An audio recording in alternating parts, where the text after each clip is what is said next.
Hello and welcome to Jewels Unveiled with Dr. Judith Fletcher. Our guest today is Miss Regine Bonneau. Welcome, Regine. Well, thank you very much for having me, Ms. Judith. It's great to have you on today as a guest.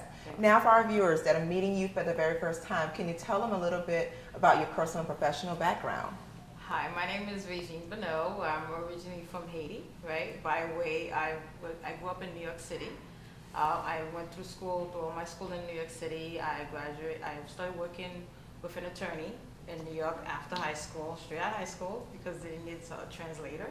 So, and then we did criminal, civil, and immigration law.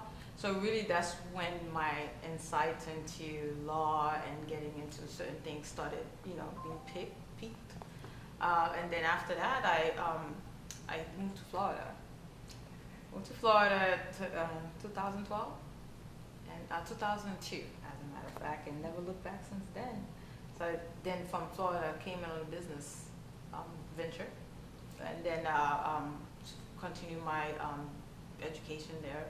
I started doing into the real estate and mortgage and finance industry, so I decided to get a degree on that. So that's when, just to be well versed and be able to help the clients, not just purchase a house and then move on, but really to help them in the future. So that's when I went in and got my degree in business administration and finance, then went into and got a master's degree also.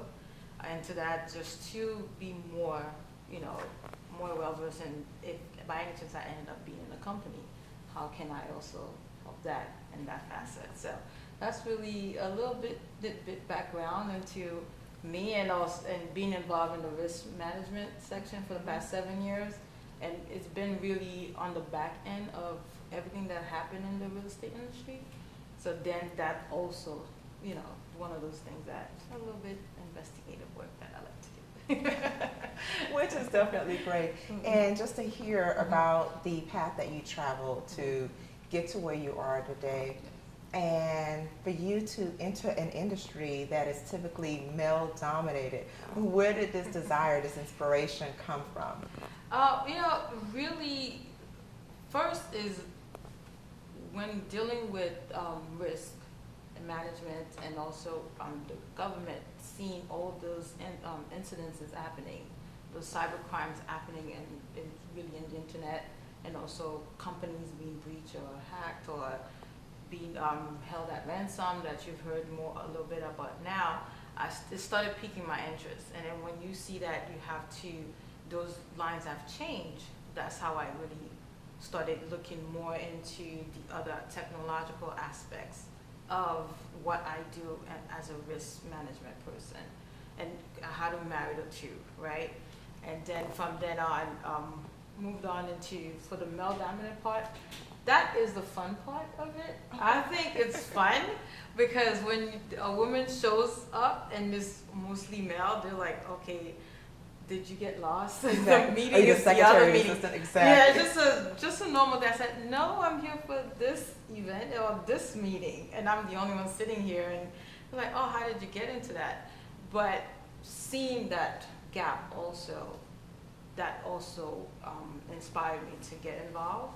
I'm involved with a couple of other organizations, women organizations, who are looking to actually get more students come in, start them at a young age, get women who are looking to transition, into the security. There's ways to get into it, get some mentorship, and moving on. But it's hard, but it's not as hard as it is if you project yourself well, know what you're talking about, and be confident in yourself. It's a workplace. It's an industry where it's for everyone. It's just that because of that facet, women seem to be a little bit shied away if you're not able to, stand up and be assertive in what you have to say. That's why I said, but it's fun. Exactly. And, being able to enter an industry, typically when you're dealing with being in an industry of that's typically dominated by males, most time guys are not concerned with juggling personal life and professional life. So what is that like? How do you Is it something where are you single and you're able to just dedicate all this time to being in that industry? Or do you have to find ways to really marry the two, as you mentioned, with the business? Well, when I got into the industry, Mm-hmm. single, but not really, because I have a little man. He's 4 and he rules the world and he knows it. So as a single mom, I will tell you it's hard. There are times where you just like, do I go to this, or do I go home, pick him up from school, or do I call someone, get him, just doing these juggling kind of stuff, and then you have to sit down and have a discussion and say, mommy's doing this for you, and it's for us in the future, so can we work together? So I believe because of the demanding factor of the industry and other things that women, and sometimes men do too, but women mostly are in charge of outside of their professional life, maybe one of the reasons why some women will shy away. But I know for me it is difficult, but if you're determined and driven, that's what you have to do, and just balance the two and learn a way to do it. Exactly. And it seems like in life, it's something that I think in this day and age, more and more people are, whether you are a single mother or a single father, you are finding yourself having to juggle the personal life, the professional life, and in listening to the different levels of training that you went through to get to this point, it's amazing, and I commend you to be able to juggle all of this. I commend you too, because I know you outside, and I know also with your son and all that you have to do. And again, they provided that inspiration, that purpose to do more and push yourself over. So sometimes when I get up, I'm like, I have to get up at 4. I'm doing it for the purpose. And I have to set that pathway, for them to do it. So yes. Thank you so much. Well, stick around, and to our viewers, don't go anywhere. We'll be right back. Thank you.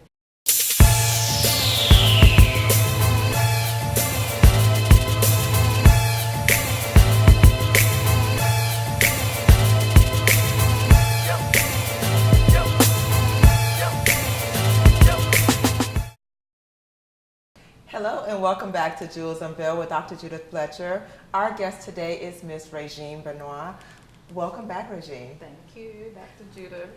I know we were talking about, having the balance and also all the different path that you took to finally get to where you are and entering the world of cybersecurity, becoming a cybersecurity professional.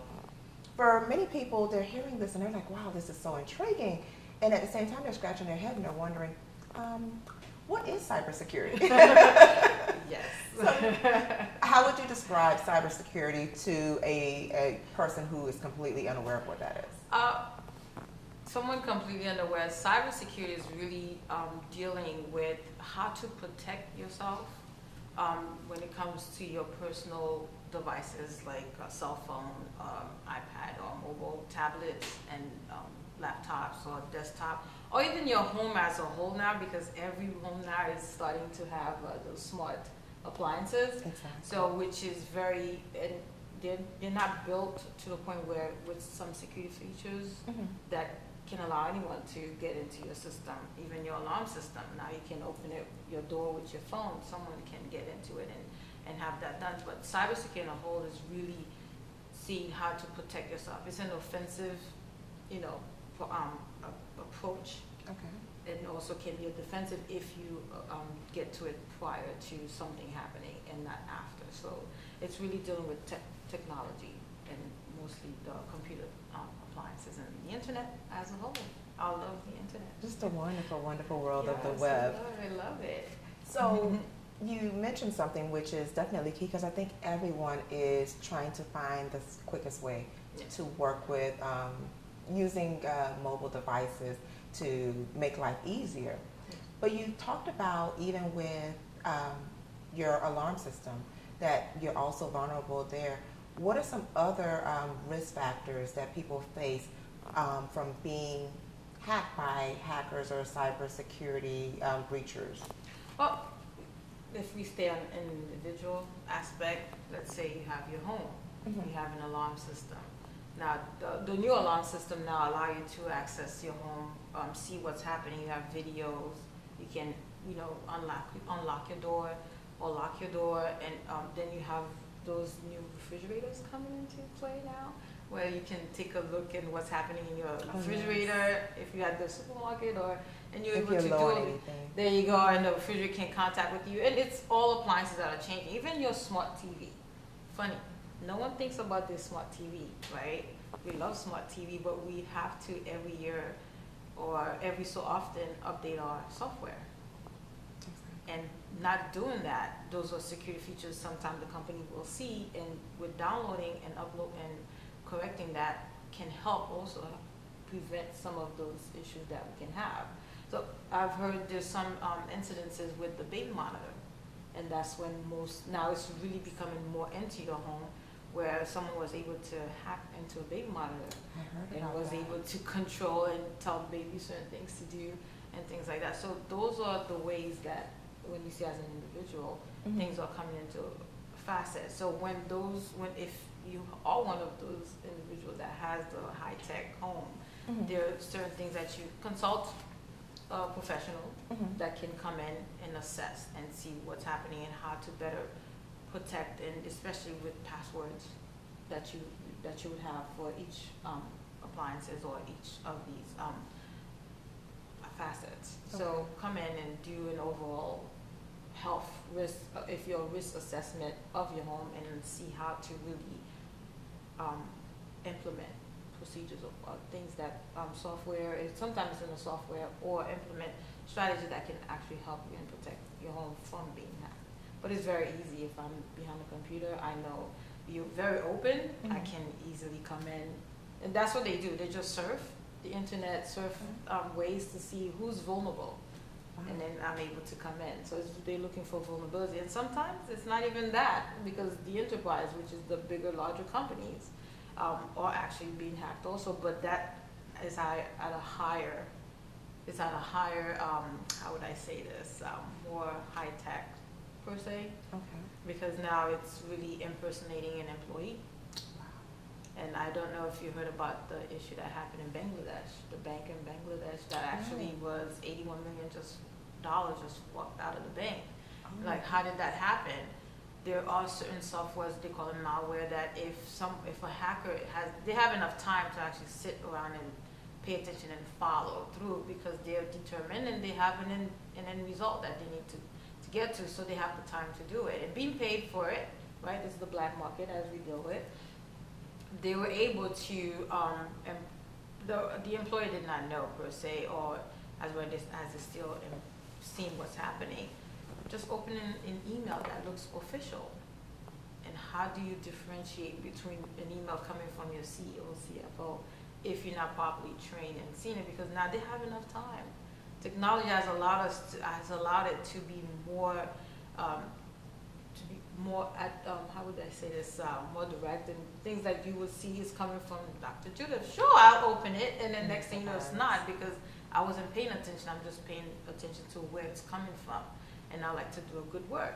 So seeing that, and that's how that happened. It was just a software attached to the email that no one actually were able to detect, and it just learned the pattern and just learned what is being done by that individual. And from then on, they were able to do what they needed to do, and that's how things like that can happen, and how if you leave yourself vulnerable, what can happen. If you know what's happening, just pick up and read upon it and see what's going on. And just hearing that, and from the baby monitor, and realizing how simple it is to invade your privacy, invade your your personal information. And also, the most alarming part was when you talked about the baby monitor. Yes, as a mom. Yeah, exactly. I don't have one. I never had one. So. No, but then you talked about a bank where you're thinking, okay, they're definitely well protected. So you're telling me something as simple as an email can help a hacker get into encrypted systems. Yes, because once you open the email, you give them the access that they're looking for. And then because of it's so sophisticated, that's why it's gotten to the point, the sophistication of the softwares, of also the malware that's attached. Sometimes it's not detected by the security measures that the bank would have or another entity would have.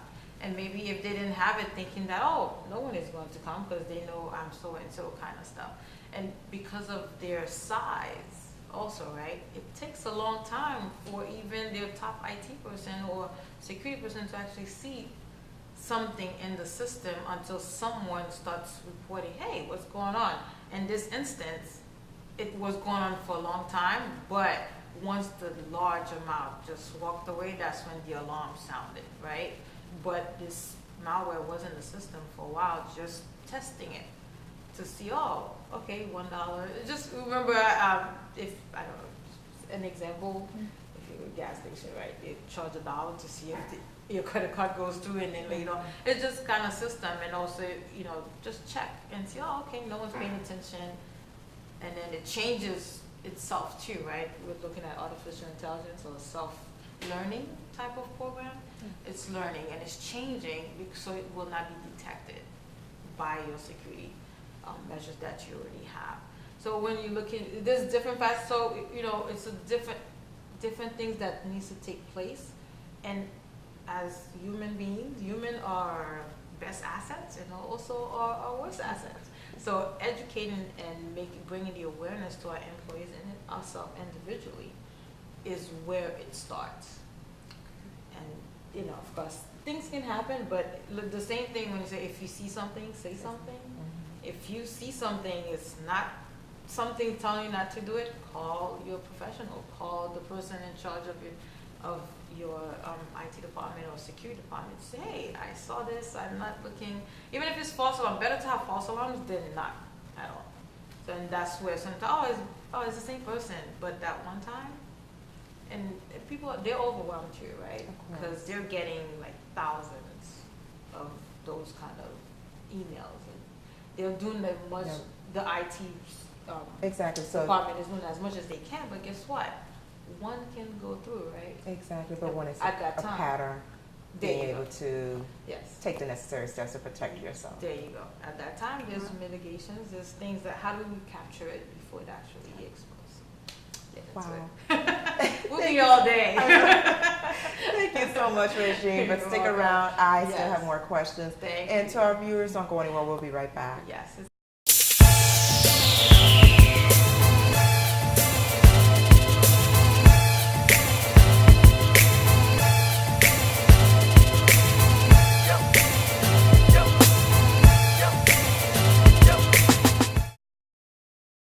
Speaking about cybersecurity, what is cybersecurity? What is the big drive about cybersecurity? How do I myself as an individual protect myself? As I would say, I have been also taking part in being a person that was hacked. So how was I able to do that? I've changed my password as an individual on all my accounts. I do not have my accounts. I do not walk around with my checkbook, because what if I lose my what if I lose my purse, or I misplaced it? My phone has has a password that is not just a known number that someone can just figure it out. I have I protect as an individual. I would say to always change the password on your system. Do not leave it for everything. Have different passwords, and also allocate them in a place where it's safe and it's not shared with everyone. Do not share your information with everyone. And if someone sends you a letter, and most likely it'll be a company that you deal business with, do not comply with what they're asking you. Pick up the phone and call. And it's okay to ask information. Who you do business with. I start from my doctor, my lawyer, my accountant, my bank, even where I work. How are you protecting my information, my data, that I can feel comfortable to actually relinquish that information to you? Someone asks you for a social security number. Why are you asking me for my social? Is there something else that you can use to identify me in your system? It's those little small facets. And I know that we love technology. I love technology. However, protecting our home, protecting our children, computers. Have a way for them, if the children did not have a way to control, to add a protection if it's a spyware malware. Have protection, have an expert come in to your home and help you manage that, because that is very key and important. The website, do not allow them to go to any website. And if you receive an email, read it carefully, and if it does not look correct, please do not open it. Because what can happen, you can open it, it could crash your computer, or it just ignites another software that you're not privy to, you can't see, that's able to read and pay attention to what you're doing, and then now sending information back to the person that have access to it. So really pay attention, read, follow, and ask a lot of questions. There's no dumb question like they usually say. There really isn't, especially when it comes to that. So that's most of the tips that I will say that have helped me and have helped a lot of people that I've spoken to. And welcome back to Jewels Unveiled with Dr. Judith Fletcher. Our guest today is Ms. Regine Bonneau. Welcome back, Regine. Thank you. I'm having an amazing time, and not to mention, a bit alarmed. Oh, so you're not going to run away? I'm not going to run away. I had someone run away from me. Yes, I'm on the verge, and I'm thinking of the bank account, and I remember how there was an incident where there were people withdrawing like a penny at a time, and how that accumulated. Yes. So really just looking at all the different ways that we are vulnerable and are at risk of actually being attacked by, being a victim of cybersecurity or of hackers.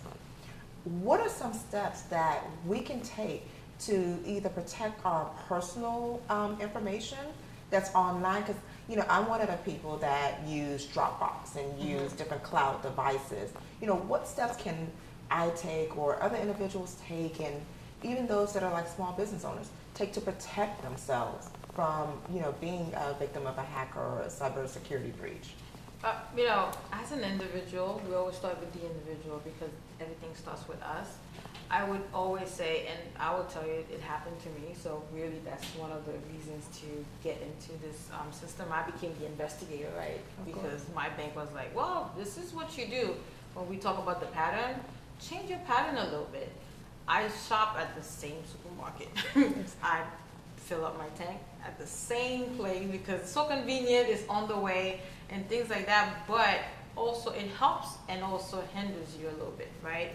So change your routine when it comes to that, because right now, because the banks are so, and not only banks, right? We talk about banks because individual, our money is our primary thing that really will set an alarm.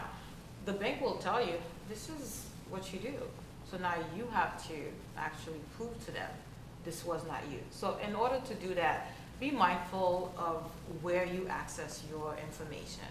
I know now we're into the Wi-Fi world, and everywhere we go, we have, I go to Starbucks, we have that. I go to, now we have the public access and Wi-Fi, right? Who's around you when you're accessing your bank account, when you're putting in your code for your phone, when you're talking to your children, or any one of your family, anyone that you're speaking to, the information that you're giving. And sometimes you're speaking to a bank or your lawyer, or just your children's school or your doctor. Be mindful of your surroundings. And one of the things too is passwords. It should not be the name of your children or your birth date or a combination of the two. It needs to be, now we're looking into 12 characters, and with different different ways of different characters into it, with words, letters, and things like that. And do not have one password for everything, because then that's another pattern, right? If you have this pattern, let me check if that one is the same, right? And then you get it to that. So a complex pattern. Another thing is read up on what's happening. The same way the internet was made to provide us information, and now we've seen that it's also harming. But read up on what's going on. Be mindful. Go to places and ask questions, especially when you're dealing with, hey, how is my information being protected? especially with your doctor, because that's a hot item, right? Because it provides all the information in one place. Your medical record provide all the information in one place. Now we have, as an individual, I can access my medical record anytime, and I can give someone else access to it. Who am I giving access to my information? And how are you protecting that information?